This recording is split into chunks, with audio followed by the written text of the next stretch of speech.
inyo ang kapayapaan. Kailangan naman siya. At sumainyo rin ang aking pangungusa. Sa araw na kayo man ay nakikipagtipan sa naway lagi kayong may mabubuting hangarin. May malinis na puso at kalooban. Dahil ito ang magdadala sa mga kapwa ninyo na inyong pinangangalap ng mga tupak upang dalhin sa banal na paanan ng Diyos ang kanilang pagbabagong buhay.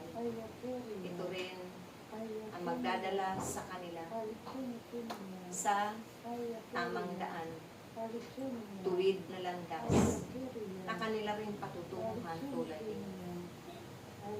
Kasama sa pagpupuri, pag-aawit sa Diyos at mananalangin din sila lagi sa Diyos.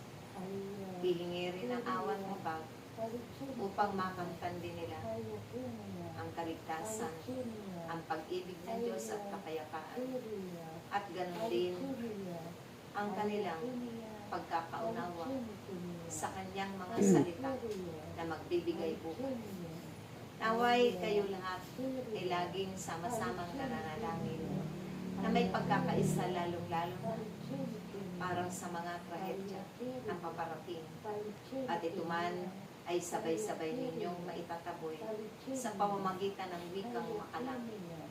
Kaya't ako man na inyong mahal ay nagdadala ay lagi ninyong katuwang sa pananalangin para sa kapayapaan ng mundo. Ganon din sa kapayapaan ng inyong mga tahanan at kalooban.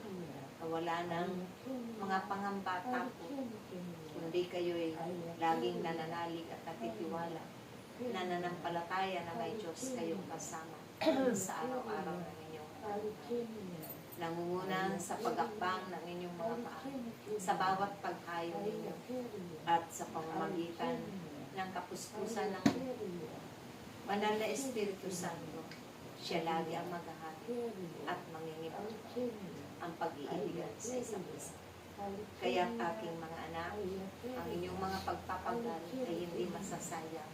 Ito'y magkakamit ng kapuluhan dahil ang dating pala ng Diyos ay laging sasayin. Hindi lamang sa darating mga panahon. Ngayong panahon ay inyo nang nararanasan at pinapatutuhanan. Lagi ang himala ng Diyos sa araw-araw ng iyon.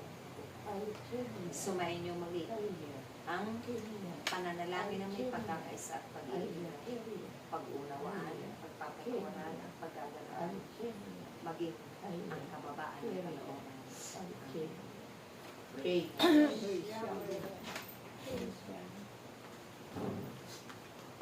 Pero ako na.